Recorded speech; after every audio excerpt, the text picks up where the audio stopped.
கர்த்தருக்கு பிரியமானவர்களே, இன்றைக்கும் தாவீது ஜெபித்த ஜெபங்களில் மிகவும் வேதனையான ஒரு ஜெபத்தை தான் நாம் பார்க்க போகிறோம். 69ஆம் சங்கீதம் 20ஆம் வசனம். நிந்தை என் இருதயத்தை பிளந்தது, நான் மிகவும் வேதனைப்படுகிறேன். எனக்காக பரிதபிக்கிறவன் உண்டோ என்று காத்திருந்தேன், ஒருவனும் இல்லை. தேற்றுகிறவர்களுக்காக காத்திருந்தேன், ஒருவனையும் காணேன். எனக்கு பிரியமான தேவ பிள்ளைகளே, இந்த வார்த்தையை நாம் அப்படியே வாசித்து விட்டு கடந்து போய்விடக்கூடாது. அந்த நிலையில் நம்மை வைத்து யோசித்து பாருங்கள். எந்த பக்கம் திரும்பினாலும் நிந்தை, அவமானம் அடைந்து கொண்டே இருப்போம் என்று சொன்னால் நம்முடைய இருதயம் எவ்வளவாய் வேதனைப்படும் என்பதை சிந்தித்து பாருங்கள். ஆகவேதான் தாவீது சொல்லுகிறார், எங்கு போனாலும் அவமானத்தை சந்தித்து சந்தித்து நான் வேதனைப்பட்டு கொண்டே இருக்கிறேன். அது மாத்திரமல்ல, எனக்காக யாராவது பரிதபிப்பார்களா, எனக்காக யாராவது பாவம் பார்ப்பார்களா என்று நான் மிகவும் காத்து கொண்டே இருந்தேன் என்று அதோடு நின்று விடவில்லை. பாருங்கள், அவர் பதிலையும் சொல்லுகிறார், ஒருவரையும் காணேன் என்று. அது அவருக்கு எவ்வளவு வேதனையாய் இருந்திருக்கும். எனக்காக பரிதபிக்க, எனக்காக ஐயோ பாவம் என்று பார்ப்பதற்கு கூட யாரும் இல்லையே, நான் எங்கு போனாலும் அவமானங்களை சந்தித்து கொண்டிருக்கிறேன், ஆனால் எனக்காக பாவம் பார்க்க ஒருவரும் இல்லை என்று சொல்லுகிறார். அதனுடைய அர்த்தம் என்ன? தகப்பன் அவனுடைய அவமானத்தில் கூட நிற்கவில்லை, அதே போல சகோதரர்கள் அவனுடைய அவமானத்தில் கூட நிற்கவில்லை. அவன் பழகினவர்களும் அவனுடைய உறவினர்களும் கூட ஒருவரும் அவனுக்காக பாவம் பார்ப்பதற்கு இல்லையா? இந்த நிலை எவ்வளவு பரிதாபமானது என்பதை சிந்தித்து பாருங்கள்.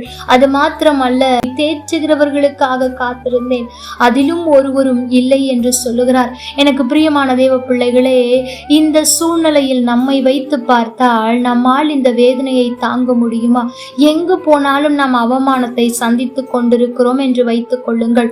உதாரணத்துக்கு, வேலையில் போனால் அங்கே அவமானம், குடும்பத்திலும் நம்மை அவமானப்படுத்தி பேசுகிற சில காரியங்கள், அது எவ்வளவு வேதனையை தரும்.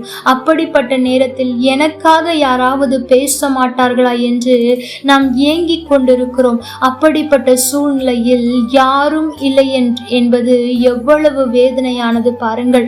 அநேக நேரத்தில் உண்மையாய் நம்முடைய துயரத்தில் சிலர் இல்லை என்றாலும் எல்லாம் சரியாகிவிடும் என்று ஒரு வார்த்தை சொல்ல மாட்டார்களா என்று ஏங்குவோம். அப்படிப்பட்ட சூழ்நிலையை தான் அங்கே தாவீதும் எதிர்பார்த்திருக்கிறார். ஒருவராவது இந்த வேதனை மாறிவிடும், நான் இருக்கிறேன் என்று சொல்லுவார்களா என்று நான் காத்திருந்தேன், ஆனால் ஒருவரும் இல்லை என்று அதை வேதனையோடு இங்கே பதிவிடுகிறார்.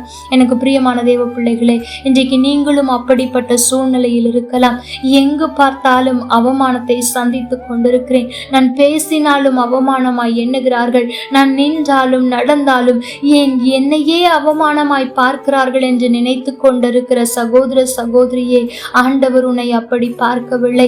அல்லது என்னுடைய வேதனை பெருகி பெருகி என்னுடைய காயத்திற்கு மருந்து போடுவதற்கு கூட ஒருவரும் இல்லையே, பார்த்து கொள்ளலாம் என்று சொல்வதற்கு கூட ஒருவரும் இல்லாமல் நான் தனிமையில் பரிதபித்து கொண்டிருக்கிறேனே, எனக்காக பரிதபிக்க ஒரு நபர் கூட இல்லை, என் தாய் இல்லையே, எல்லாரும் என்னை சுற்றி இருக்கிறார்கள், ஆனால் எனக்காக நிற்கவோ பேசவோ எல்லாம் சரியாகிவிடும் என்று ஆறுதல் சொல்லவோ தேற்றவோ ஒருவரும் இல்லையே என்று அங்கலாய்த்து கொண்டிருக்கிற மகளே, ஆண்டவர் உன்னை பார்த்து சொல்லுகிற காரியம் என்ன தெரியுமா?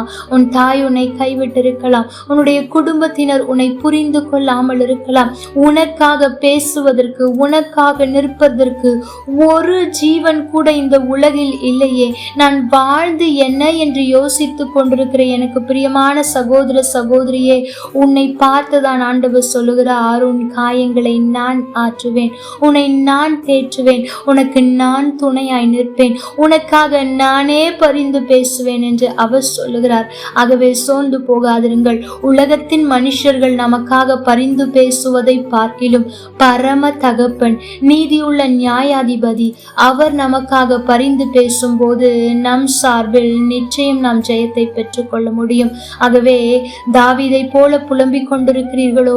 எங்கு பார்த்தாலும் அவமானம், என் வேதனை தாங்க முடியவில்லையே, எனக்காக எனக்காக பரிதபிக்க ஒருவரும் இல்லையே, நான் யாராவது ஒருவராவது வருவார்களா என்று காத்திருந்து ஒருவரையும் காணவில்லையே என்று அங்கலாய்க்கிற மகளே, மகனே, இனி சொல், ஆண்டவர் எனக்காக இருக்கிறார். அவர் எனக்காக பரிந்து பேசுவார், எனக்காக யாவையும் செய்வார், என்னை தேற்றுவார், என் காயத்தை ஆற்றுவார் என்று அறிக்கை செய்து பாருங்கள். உங்களுடைய வாழ்க்கையில் அவருடைய தலையிடுதல் பெரிதாயிருக்கும். கர்த்தர் தாமே உங்களோடு கூட இருந்து உங்களை ஆசீர்வதிப்பாராக. ஆமென். லைக் பண்ணுங்க, ஷேர் பண்ணுங்க, கமெண்ட் பண்ணுங்க.